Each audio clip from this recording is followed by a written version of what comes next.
목회서신 219 표적과 기사. 사도행전 본문을 따라가는 네 번째 목회서신이 불편하고 조심스럽기만 합니다. 오순절 성령 강림과 함께 시작된 교회는 사도들로 말미암아 기사와 표적이 많이 나타났습니다.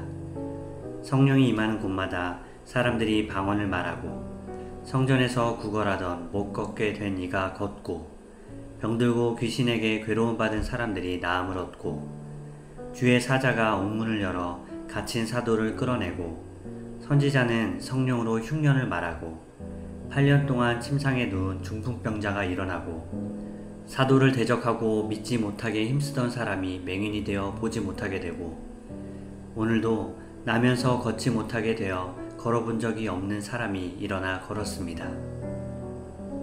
복음이 전파되는 곳곳마다 다양한 모습으로 나타나는 표적과 기사가 불편한 것이 아닙니다. 오히려 이렇게나 빈번하게 나타나는 표적과 기사를 애써 외면해야 하는 것이 불편합니다.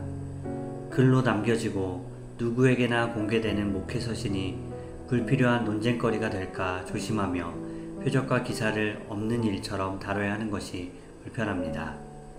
치유와 축사를 말하면 무식한 광신자로 불리고, 예언과 방언을 말하면 미신적 신비주의자로 불릴까 조심스러워하는 것이 불편합니다. 마치 표적과 기사는 예수님과 사도의 때에나 가능했을 뿐 21세기 지성사회에서는 있을 수 없는 일인 것처럼 표적과 기사 자체가 아닌 그 의미성만 다뤄야 하는 것이 불편합니다.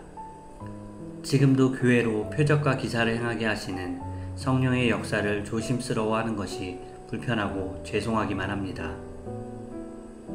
그날 바울과 바나바는 이고니온과 루스드라에서 전도했습니다. 이고니온의 유대인 회당에 들어가 말하니 유대와 헬라의 허다한 무리가 믿었습니다. 그러나 순종하지 않는 유대인들이 이방인들의 마음을 선동하여 사람들에게 악감을 품게 했습니다. 두 사도는 오래 있어 주를 힘입어 담대히 말했습니다.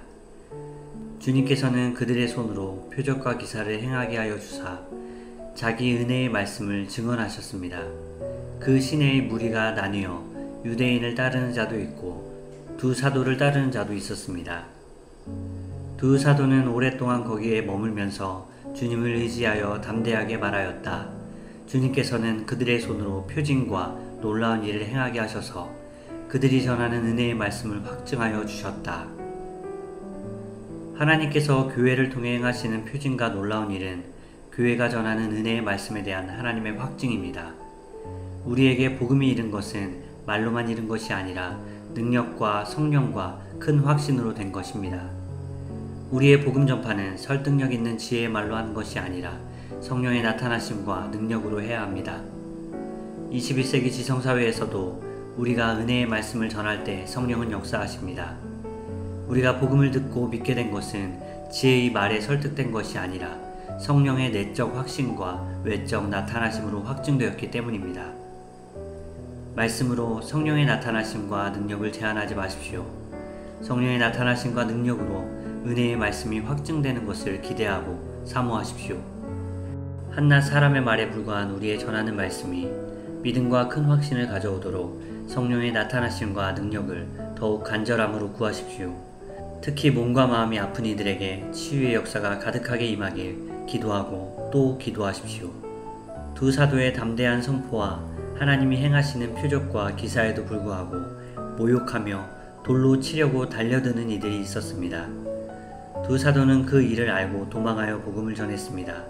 루스드라에 이르러 나면서 걷지 못하게 되어 걸어본 적이 없는 사람을 만났습니다. 바울은 그에게 구원 얻을 믿음이 있는 것을 보고 내 발로 일어서라 선포했고 그는 일어나 걸었습니다.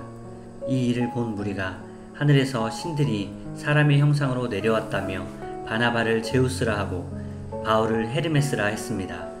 소와 화환을 가지고 와서 제사하려는 이들을 두 사도는 옷을 찢으며 소리쳐 말렸습니다. 우리도 여러분과 같은 성정을 가진 사람이라 여러분에게 복음을 전하는 것은 이런 헛된 일을 버리고 천지와 바다와 그 가운데 만물을 지으시고 살아계신 하나님께로 돌아오게 함이라. 하나님께로 돌아오게 하는 것, 이것이 복음을 전하는 목적입니다. 하나님께서 표적과 기사를 통해 은혜의 말씀을 확증하시는 이유도 하나님께 돌아오게 하려는 것입니다. 바울과 바나바는 자신들이 복음을 전하는 이유를 잊지 않았습니다. 두 사도는 자신들을 통해 나타나는 놀라운 표적과 기사에도 자신은 한낱 사람에 불과함을 잊지 않았습니다.